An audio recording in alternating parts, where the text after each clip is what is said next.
ZetaChain on building a sane, safe, and pleasant alternative to the current fractured DeFi experience. DeFi is supposed to be the great recalibrator of finance. It is supposed to offer people a better alternative to traditional centralized financial tools and services.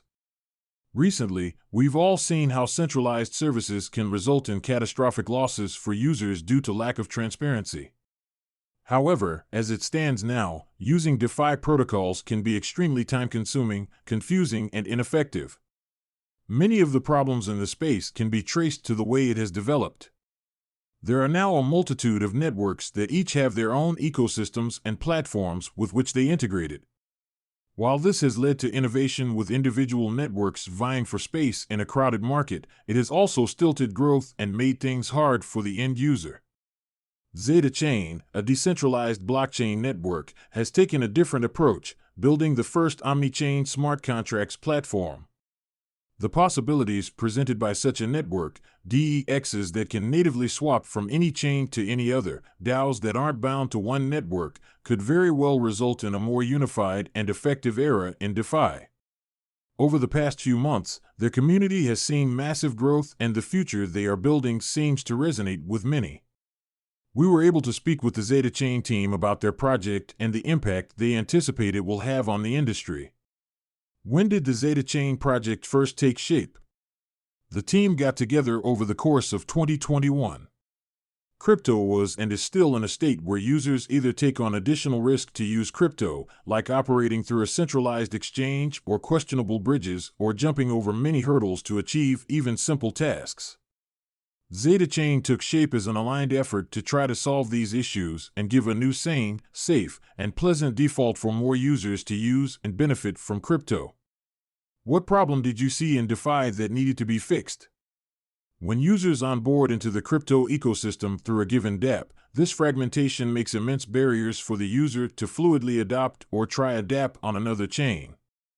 A few projects have emphasized the ability to interoperate, but the majority of interoperability systems only apply to specific blockchains, force and require significant protocol integration work, or are more one-off bridges that can have questionable security architectures. How can your network also natively work with blockchains that don't operate with smart contracts?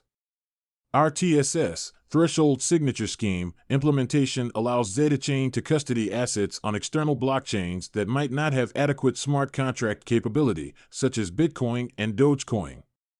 This feature allows smart contracts on ZetaChain to orchestrate assets like Bitcoin in a similar way to any other tokens on any chain. This capability looks much like Ethereum, where a smart contract can manage assets according to predetermined logic. The difference is that ZetaChain's omnichain smart contracts can manage assets from anywhere as opposed to only assets on a single chain.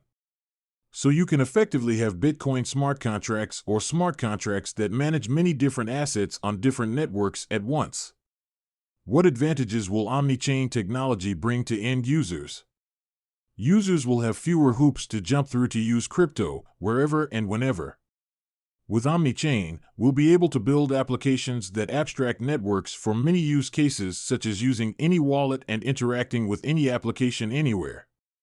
There will be decentralized, true alternatives to things like CEXs where you can transact any asset for any other asset. Overall, as an end user, you'll experience better and seamless UX, more freedom to do what you want across the entire ecosystem, lower risk, and minimized fees. Will ZetaChain be building platforms of its own, or will that be up to users of the network? In addition to building the core protocol itself, ZetaChain aims to build highly usable products and core functionality that help users interface with the network. It will also build tools to help showcase omnichain dApps built on top of ZetaChain by developers and partners. Of course, developers have the power to create anything they want on ZetaChain, new protocols/platforms, new businesses, and new public goods. The ZetaChain team is very close to the community and takes a lot of input in building and planning new features. The team also provides resources like technical help to developers and partners to build better and faster. How was ZetaChain able to attract so many users during its beta stage? With anything ZetaChain launches, we aim to have real, usable products for users to play with, learn about, and engage with. Zeta Labs was a big launch for us where the community can help contribute to ZetaChain by testing native cross-chain asset transactions and inviting people to do the same. At any given time, hundreds of people tweet about Zeta Labs and ZetaChain. Our growth to date is largely people resonating with the real core problems we see in crypto, as well as having a tangible product to get a glimpse of what the future could be like. What do you think the biggest problem confronting DeFi is at the moment? I think the biggest problem right now in DeFi is a lack of usable, transparent, sane, risk-minimized, and sensible options, especially when operating across many blockchain networks. People tend towards the simplest solutions, and the simplest across many verticals right now is often a centralized or risk-heavy solution. On top of this, the lack of good defaults results in a huge problem of fragmentation in liquidity, identity, and data. If DeFi is going to deliver on its promise, then truly decentralized solutions need to rival centralized ones in terms of UX and opportunities, while also minimizing risk with strong baseline security. ZetaChain's working to deliver a good future-proof default for multi-chain so that more builders can create these experiences for more users. Material is provided in partnership with ZetaChain. Disclaimer: Cointelegraph does not endorse any content or product on this page. While we aim at providing you with all important information that we could obtain, readers should do their own research before taking any actions related to the company and carry full responsibility for their decisions, nor can this article be considered as investment advice.